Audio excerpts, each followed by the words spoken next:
नमस्कार। आज की जो मेरी कविता है उसका नाम है जम्बू द्वीप के 9 खंड, सत्य सनातन सदा अखंड। तो आइए सुने कविता। आज मैं प्रसन्नचित्त दुर्गा तुम सनातनियों को बताने आई हूँ विस्मृत इतिहास जम्बू द्वीप का, सम्राट द्वीप का स्मरण करवाने आई हूँ। 24,000 वर्ष पूर्व सनातन धर्म का इतिहास, वैदिक सनातनम वर्णाश्रम धर्म अर्थात जिसकी उत्पत्ति मानव के उद्गम से भी पूर्व हो, उस जम्बू द्वीप की गाथा सुनाने आई हूँ। ब्रह्मा के बनाए ब्रह्मांड के पांचों तत्वों को जो स्वयं में समाये बैठे, अरे मनुष्य भिन्न भिन्न नामों से पुकारे ईश्वर को, पृथक पृथक दिवाले बनाए ऐठे हैं, परंतु ईश्वर मन में है। ये क्यों तुम्हें समझ ना आता है? ईश्वर सर्वव्यापक निराकार साकार है, शाश्वत है। प्रत्येक मन में ऊर्जा, वो उसी की शक्ति से जीवन चलायमान है। परंतु क्या ईश्वर मन में है? आओ मन पर आज एक कथा सुन जाते हैं। एक बार नदी किनारे घूमते एक व्यक्ति को कांसे का दिया मिल जाता है। मेरे किस काम का, फेंकने को, पर घर अपने ले जाता है। जैसे ही रगड़ कर साफ करता, मेघ द्वारा आकाशवाणी हो जाती है, बिन क्षण गवाए मांग तुझे क्या चाहिए, दे आदेश, वरना बिजली अभी तुझ पर गिर जाती है। व्यक्ति तब अति शीघ्रता से महल, पकवान, राशि, वस्त्र मांग जाता है, परंतु ये क्या, मांगते ही सब उपस्थित हो जाता है। तब फिर से आकाशवाणी, तत्काल आदेश बता, अब क्या चाहिए, विलंब मुझे ना भाता है। कड़कती बिजली, गरजते बादल व्यक्ति को डराते हैं। महल पोशाके, अरे पकवान खाए कैसे, उसे मेघ भ्यातुर कर जाते हैं। तब व्यक्ति, कृपया मेघ आप संपूर्ण धरती के 2 चक्कर लगाओ, आदेश मान मेघ भ्रमण को। व्यक्ति धरा पर बैठ जाता है। इधर से एक साधु को जाता देख व्यक्ति उस साधु के चरणों में गिर जाता है। कृपया मुझे समाधान बताएं। कांसे के दीपक से मेघ बिजली की बात बताता है। जैसे ही बात संपूर्ण हुई, आकाशवाणी फिर हो जाती है, जल्दी बता तुझे क्या चाहिए, वरना बिजली अभी तुझ पे गिर जाती है।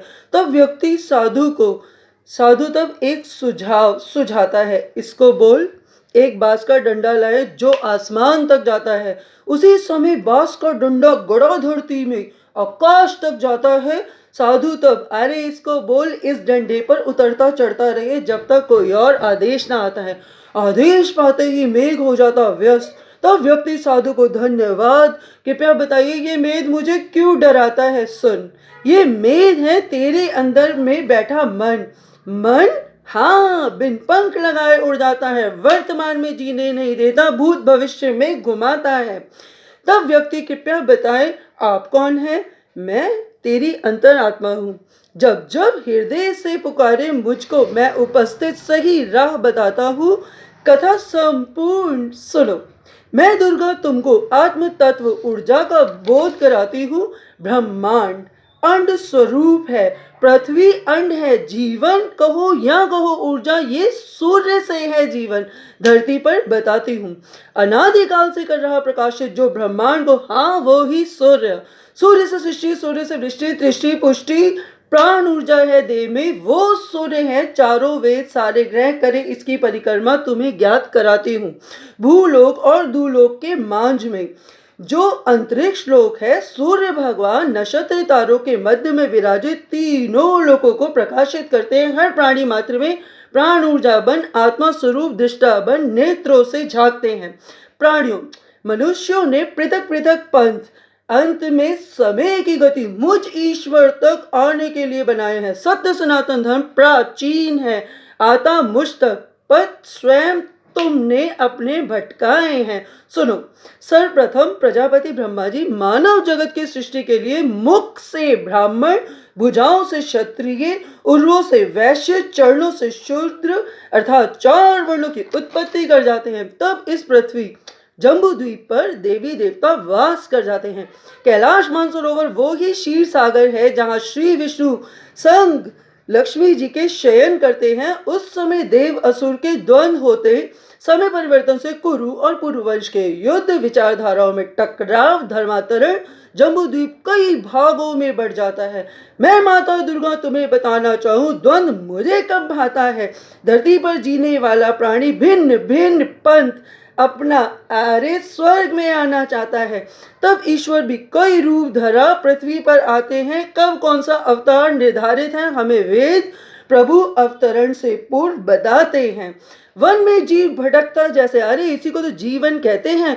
पुरातन सभ्यताएं सिंधु, मिस्र, आर्यन, बेबीलोन, हड़प्पा, मोहनजोदाड़ो आदि पूर्वज नदी किनारे बसते थे।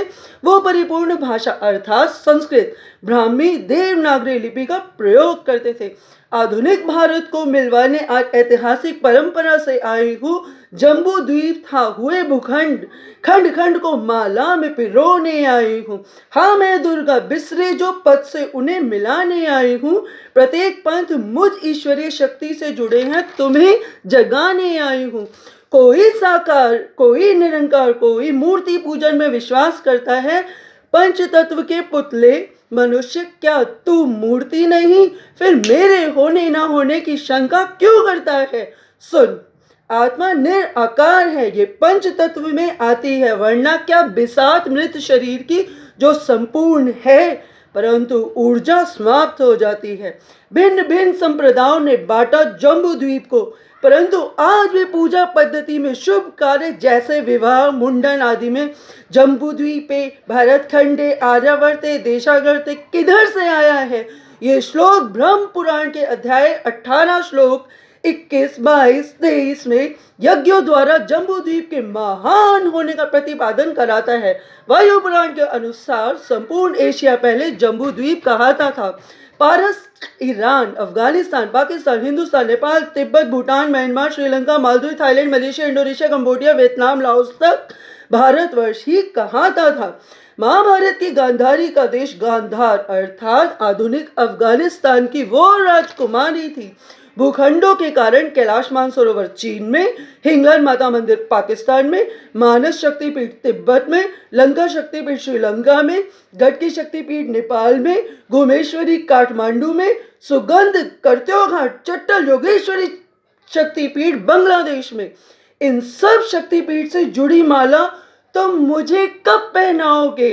भिन्न भिन्न मोती, अनेकता में एकता का चढ़ावा से बनी एक माला मेरा मान कब बढ़ाओगे? सुनो, जितने भी देशों के नामों के अंत में आज स्थान शब्द का उपयोग होता है, जैसे हिंदुस्तान, पाकिस्तान, अफगानिस्तान, कजाकिस्तान, उज्बेकिस्तान, स्थान शब्द हिंदी होने का बोध जम्बू द्वीप का स्मरण करवाता है। अनेकों अनेक अवतार श्री विष्णु के धरती पर, त्रेता में राम, द्वापर में कृष्ण इत्यादि से अवतार गौतम बुद्ध का जन्म नेपाल में, ज्ञान की प्राप्ति बोध गया बिहार में हुई और बौद्ध धर्म का प्रचार व मान्यता पूर्वी एशिया से दक्षिण एशिया, यूरोप, चीन, तिब्बत तक गई। अरे विश्व में 200 से अधिक देश बौद्ध अनुयायी हैं।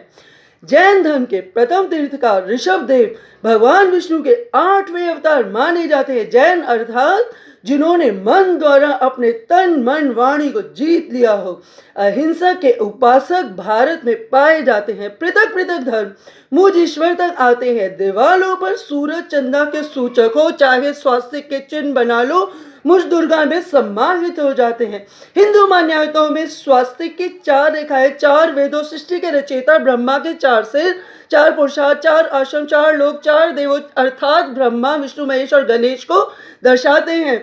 बौद्ध जैन धर्मों में स्वास्तिक, सिंधु घाटी के उदयगिरी और खंडगिरी गुफाओं में स्वास्तिक, हड़प्पा संस्कृति में स्वास्तिक, प्राचीन इराक के अस्त्र पर स्वास्तिक, बाल्टिक से बाल्कन तक स्वास्तिक, यूक्रेन के म्यूजियम में स्वास्तिक, इंग्लैंड के आयरलैंड में स्वास्तिक, बुल्गारिया के देवेस्टिका गुफा में स्वास्तिक, कहीं क्रॉस में, कहीं दीवालों में भिन्न भिन्न संस्कृति किंतु संस्कार एक दर्शाता स्वास्तिक।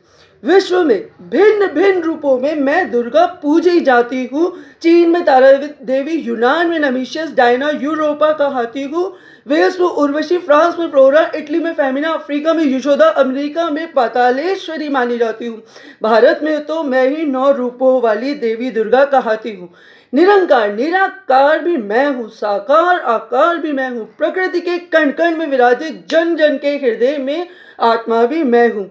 मैंने बनाया मिट्टी का पुतला, पंच तत्व से प्राण ऊर्जा उसमें समाई है, तुम स्वयं से बटे जातियों में मुझ एक ईश्वर को कर अनेक भूमि के खंड, अरे भिन्न भिन्न संप्रदाय अपनाई हैं, मेरी शक्ति से जन्मा तू मुझ में ही समा जाएगा, हारी बीमारी कोई विपता समरण तुझे ईश्वर का ही करवाएगा। माना कि ये मेरी कविता जम्बू द्वीप के 9 खंड बताती है, परंतु भिन्न भिन्न धर्मों में ईश्वर सर्वोपरि है, सत्य सनातन सदा अखंड का ज्ञान कराती है। माना ये मेरी कविता जम्बू द्वीप के 9 खंड बताती है, परंतु भिन्न भिन्न धर्मों में ईश्वर ही सर्वोपरि है, सत्य सनातन सदा अखंड का ज्ञान कराती है। बहुत बहुत धन्यवाद, बहुत बहुत धन्यवाद।